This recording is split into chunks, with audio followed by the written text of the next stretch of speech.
குழந்தைகளே வணக்கம். இன்னைக்கு நாம பார்க்க போறது சந்திர நமஸ்காரம். முதல்ல 2 கால்களை தோள்பட்டை அளவு பிரித்து வச்சுக்கோங்க. பிறகு மூச்சை இழுத்து கைகளை மேலே கும்பிடணும். பிறகு மூச்சை விட்ட நிலையில இடதுபுறமாக சாய வேண்டும்.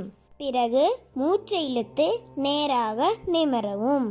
பிறகு மூச்சை விட்ட நிலையில வலதுபுறமாக சாய வேண்டும். பிறகு மூச்சை உள்ளிழுத்தவாறு நேராக நிமிர்ந்து இடது காலை விரித்து வைத்து கைகள் 2 பக்கவாட்டில் வைத்த நிலையில் இடுப்பை நாம் கீழே இறக்கவும். மூச்சு காற்றை வெளியிட்ட நிலையில் நேராக நிமிர்ந்து இடது காலை இடதுபுறமாக மடித்து இடது கையை தரையில் ஊன்றி வலது கையை தலைக்கு மேல் நீட்டவும்.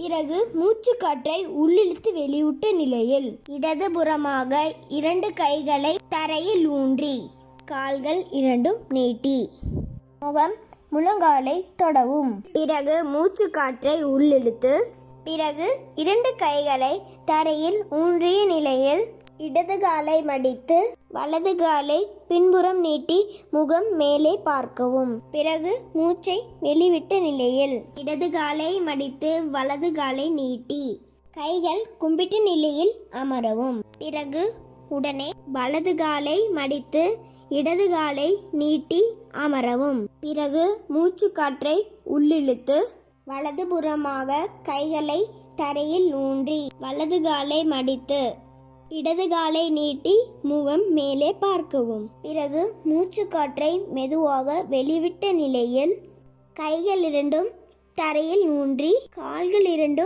நீட்டி நிலையில் முகம் முழங்காலை தொடவும். பிறகு மூச்சு காற்றை உள்ளிழுத்து வெளிவிட்ட நிலையில் வலது காலை மடித்து வலது கையை தரையில் ஊன்றி இடது கையை மேலே நீட்டி இடதுபுறமாக சாய்ந்த நிலையில் இருக்கவும்.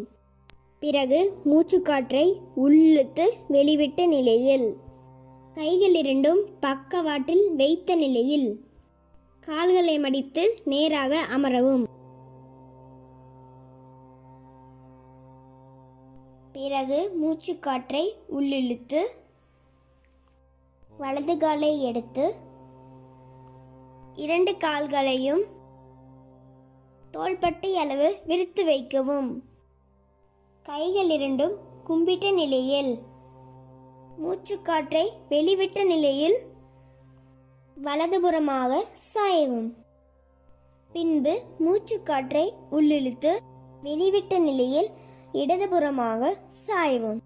பின்பு மீண்டும் மூச்சு காற்றை உள்ளிழுத்து வெளிவிட்ட நிலையில் கைகளை கீழே இறக்கவும். இதுதான் வலது சுற்று. பிறகு இதே போன்று இடதுபுறமாக செய்யவும். குழந்தைகளே இந்த சந்திர நமஸ்காரத்தை நீங்கள் மாலையில் செய்ய வேண்டும். இதை நீங்கள் தினமும் செய்து வந்தால் நோய் எதிர்ப்பாற்றல் அதிகரிக்கும். உடலில் தேவைக்கு அதிகமாக இருக்கும் ஊனச்சதை குறையும். ஞாபக சக்தி அதிகரிக்கும். கவனிக்கும் திறன் கூடும். இந்த சந்திர நமஸ்காரத்தை நீங்களும் செய்யுங்க. உங்கள் தாத்தா பாட்டிக்கு சொல்லித்தாங்க, உங்கள் அம்மா அப்பாவுக்கு சொல்லித்தாங்க. நன்றி, வணக்கம்.